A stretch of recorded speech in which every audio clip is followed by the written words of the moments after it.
بس رمضان کی سب سے بڑی تیاری کیا ہے کہ اپنے دلوں کو صاف کر لو پہلے سے، کہ جس دل میں نفرت ہو، بغض ہو، کسی کے لیے غصہ ہو، کسی کے لیے کیا کیا جذبے ہوں، دل صاف کرنا۔ ہمارے گھروں میں روزانہ جھاڑو ہوتا ہے، یہاں مدرسے میں روزانہ صفائی ہوتی کہ نہیں ہوتی؟ چونکہ دنیا کی اصل گندگی ہے تو جھاڑو ہاتھ سے نہیں چھوٹ سکتا۔ حرم شریف میں دیکھا کیسے چاروں طرف خدام پھر رہے ہوتے ہیں برش لے کر، تو دل پہ غبار ایسے آتا ہے جیسے صحن میں غبار آتا ہے، دل پہ گندگی ایسے آتی ہے جیسے صحن میں آتی ہے۔ تو ہم نے نظام بنایا ہوا ہے، لوگ وہ کر رہے ہیں، وہ روزانہ جھاڑو دیتے ہیں۔ تمہارا دل ایک آنگن ہے، ایک صحن ہے، اس میں بغض، نفرت، حسد، پتہ نہیں کیا کیا گندگیاں آئیں گی اور آتی رہیں گی۔ بچوں ایک کام کرو، جھاڑو پکڑ لو، صاف کرو۔ یا اللہ معاملہ تجھ سے کرنا ہے، لوگوں سے نہیں۔ کسی نے برا کہا، کسی نے غیبت کی، کسی نے گالی دی، کسی نے دھکا دیا، کسی نے حق مارا، کسی نے کچھ کیا، یا اللہ تیرے سپرد میں نے اپنے دل کو سب سے صاف کیا، میں نے اپنے دل کو سب سے صاف کیا۔ یہ اتنی بڑی عبادت ہے کہ بڑے بڑے نفلوں والے، تہجد والے، حج عمرے روزے والے تمہیں نہیں پکڑ سکیں گے، چونکہ اس کا کرنے والا دنیا میں کوئی نہیں۔ نفل پڑھنے والے تو بے شمار ہیں، عمرے کرنے والے بے شمار ہیں، علماء بے شمار ہیں، حاجی بے شمار ہیں، سخاوت کرنے والے بے شمار ہیں، لیکن اس ٹکڑے کو صاف کرنے والا لاکھوں میں ایک بھی نہیں ہے۔ مشکل کام ہے، آپ یہ سیکھ لیں، صاف کرو، صاف کرو، صاف کرو۔ یہ رمضان کی سب سے بڑی تیاری اور علم کو حاصل کرنے کی سب سے بڑی چابی ہے کہ اپنے دل کو کھلا کر لو۔ کوئی چیز خالی ہوگی تو کچھ آئے گا۔ جس دل میں بغض بھرا ہو، نفرت بھری ہو، حسد بھرا ہو، کینہ بھرا ہو، اس میں خاک آئے گا، اس میں تو علم کی ایک کرن بھی نہیں آئے گی۔ اس زبان سے چاہے جتنے مرضی موتی بکھیرے، دل اس کا اندھا ہوگا۔ لا تعمى الابصار ولكن تعمى القلوب التي في الصدور۔ یہ آنکھوں سے اندھے نہیں، دل سے اندھے ہیں۔ تو بچوں اپنے دل کو صاف کرنا سیکھو۔ وہ کتنی مشہور حدیث ہے، آپ نے کہا اس دروازے سے ایک جنتی آ رہا ہے، تو ایک انصاری صحابی داخل ہوئے، جوتا ہاتھ میں، داڑھی میں وضو کا پانی۔ اگلے دن اس دروازے سے ایک جنتی آ رہا ہے، تو ایک صحابی آئے، ہاتھ میں جوتا، داڑھی میں وضو کا پانی۔ وہی صحابی اگلے دن اس دروازے سے ایک جنتی آ رہا ہے، تو وہی صحابی 3 دن جنت کی بشارت لی۔ اس صحابہ کی جماعت میں ایک شخص ہیں جن کا نام ہے عبداللہ بن عمرو بن عاص۔ ان سے بڑا عبادت گزار صحابہ میں کوئی نہیں تھا، نہ سابقین میں نہ متاخرین میں، نہ پہلوں میں نہ بعد والوں میں۔ ان کی عبادت کیا تھی؟ ساری رات جاگنا، سارے دن کا روزہ، اور ایک ختم قرآن صبح سے شام تک۔ اتنی اللہ نے طاقت دی تھی۔ پھر وہ غلو والی بات آ گئی، ایکسٹریم ہونے والی بات آ گئی۔ ان کی شادی والی رات حجلہ عروسی میں داخل ہو رہے ہیں، دلہن کے کمرے میں داخل ہو رہے ہیں، اور مصلی بچھا کے اللہ اکبر، اور دیر نفل تے نفل، دیر نفل تے نفل۔ تو ان کی بیگم نے دیکھا تو وہ بھی خیر کا زمانہ تھا، انہوں نے بھی وضو کیا اور پیچھے مصلی بچھا کے وہ بھی فجر تک نفل پڑھتے رہے۔ صبح ہوئی تو حضرت عمر بن عاص رضی اللہ عنہ نے پوچھا، بیٹی رات کیسی گزری؟ کہا جی ماشاءاللہ آپ کے بیٹے تو بڑے عبادت گزار ہیں، ساری رات نفلوں میں ہی گزری۔ تو وہ ان کو شکایت کر دی۔ حضرت عمر بن عاص کو اتنا غصہ چڑھا، وہ بیٹے کو تو کچھ نہیں کہا، کتنی حکمت کی بات ہے، سیدھے گئے اللہ کے نبی کے پاس، یا رسول اللہ یہ عبداللہ دیکھیں کیسا نادان ہے، اس کی شادی کی ساری رات نفل پڑھتا رہا۔ تو آپ کہتے ہیں ماشاء اللہ کتنی بڑی بات ہے، نفلوں میں گزر گئی، رات بھی نفلوں میں گزر گئی۔ تو آپ نے حضرت عبداللہ بن عمر کو بلا کے ڈانٹا کہ تو نے مہینے میں 3 دن روزے رکھنے ہیں، بس اس سے زیادہ نہیں رکھنے، اور ہفتے میں 1 قرآن ختم کرنا ہے۔ کہا یا رسول اللہ میرے اندر طاقت زیادہ ہے۔ پھر اچھا 15 دن روزے رکھنے، کہ نہیں میرے اندر طاقت زیادہ ہے۔ آپ اس کو تھوڑا تھوڑا کر کے گھٹاتے رہے، اور وہ ہر دفعہ نہیں یا رسول اللہ میرے اندر طاقت زیادہ ہے۔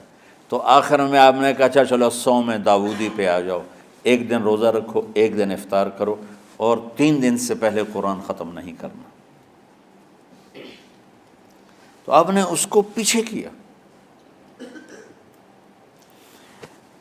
یہ بیٹھے تھے اس محفل میں، ان کے دل میں آیا کیا یہ بزرگ مجھ سے زیادہ عبادت کرتا؟ رات میں ساری جاگتا ہوں، دن روزہ رکھتا ہوں، 1 ختم کرتا ہوں، تو جنت کی بشارت تو مجھے ملنی چاہیے تھی، ان کو کیسے مل رہی؟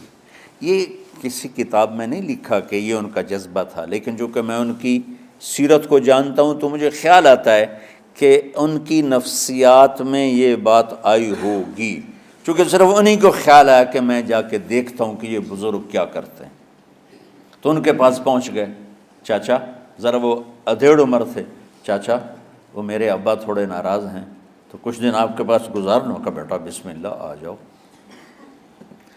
اب رات ہوتے ہی عشاء کی نماز پڑھ کے انہوں نے جلدی سے چادر اوپر لی اور یوں سراغ کر کے ان چاچے کو دیکھنے لگے ایسے کر کہ اب یہ کیا ساری رات سجدہ کرے گا، اور ساری رات روتے روتے روتے روتے مصلی گیلا ہو جائے گا، یا ساری رات رکوع کرے گا، ساری رات قیام کرے گا، ساری رات قرآن پڑھے گا، اس تصور سے یوں دیکھ رہے۔ اور وہ بزرگ صحابی تشریف لائے، سرانے پہ سر رکھا، اللہم بسمک اموت و احیا، ہو گئے۔ اب یہ دیکھ رہے ہیں ابھی اٹھیں گے، ابھی اٹھیں گے، ابھی اٹھیں گے، اٹھے نا، فجر کی اذان پہ اٹھے۔ اب یہ تو حیران پریشان ہو گئے کہ یہ کیا ہو؟ اس زمانے میں تو منافق تہجد نہیں چھوڑتے تھے ڈر کے مارے کہ پتہ نہ چل جائے ہمارے کفر کا، تو یہ چاچا جنت بھی لے گیا تو ستا بھی پیا کہ چلو کل دیکھوں گا۔ اگلی رات پھر چادر سر پہ کر کے اور یوں سوراخ کر کے لیٹے ہوئے اور دیکھ رہے۔ چاچا پھر تشریف لائے اور سرانے پہ سر رکھا، اللہم بسمک اموت و احیا، ہو گئے۔ فجر کی اذان پہ اٹھے، یہ اور پریشان ہو گئے کہ میرا نبی کا فرمان تو سچا ہے، اس میں تو شک بھی کفر ہے، لیکن عمل کیا ہے جس پر اس کو جنت کی بشارت ملی؟ 2 رکعت نفل بھی نہیں۔ اور آج کے دور میں تم میں سے ماشاءاللہ اکثر بچے تہجد پڑھتے ہیں کہ 1 رات اور دیکھوں گا، تیسری رات اللہم بسمک اموت و احیا، ہو گئی ساری رات۔ تو تیسری رات پھٹ پڑے عبداللہ بن عمر، کہنے لگے چاچا میری ابا سے کوئی لڑائی نہیں تھی، 3 دن میں تیرے بارے میں سنتا رہا، جنتی جنتی جنتی۔ میں دیکھنے آیا تھا کہ آپ کیا کرتے ہیں، آپ تو کچھ بھی نہیں کرتے ہو، ساری رات سوتے رہتے ہو، اب کیا کرتے ہو؟ انہوں نے کہا بیٹا یہی ہے جو تم نے دیکھا ہے۔ اب ان کو سمجھ میں نہیں آ رہا کہ یہ جوڑ کیسے بٹھاؤں، ادھر جنت کی بشارت، ادھر ساری رات خراٹے، اب یہ اس میں جوڑ کیسے بٹھاؤں، کیونکہ نبی کی بات تو غلط ہو نہیں سکتی۔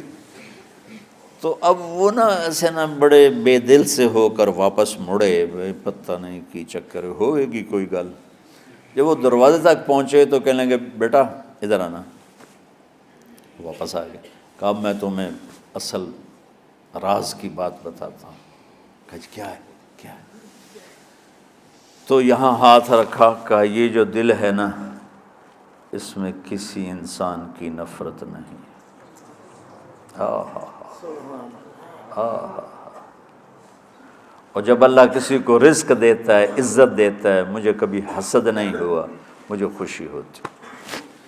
تو عبداللہ بن عمر نے کہنا تھا ہاں یہ بات ہے، نہیں، انہوں نے کہا ھذا ہوا، اچھل کے کہنے لگے ہاذا ہوا، ہاں ہاں ہاں ہاں یہی ہے یہی ہے یہی ہے۔ پھر کہنے کہ چاچا پر یہ میرے بس کا نہیں ہے، کون کرے گا یہ؟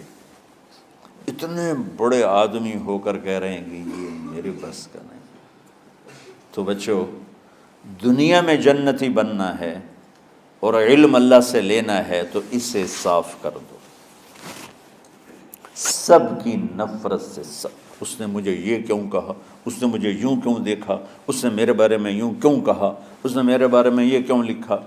جس کی تعریف ہوتی میری کتنی برائی ہوتی، صرف تعریف تو نہیں ہوتی، بھرا پڑا سوشل میڈیا مجھے گالیاں دیں۔ اللہ کے فضل سے میرے دل میں ایک ذرے کے برابر کبھی کوئی منفی جذبہ نہیں آیا، آئے تو میں دھو کے صاف کر دیتا ہوں، یا اللہ میں نے اپنے دل کو صاف کیا، میرا معاملہ تیرے ساتھ ہے، کسی کے ساتھ نہیں۔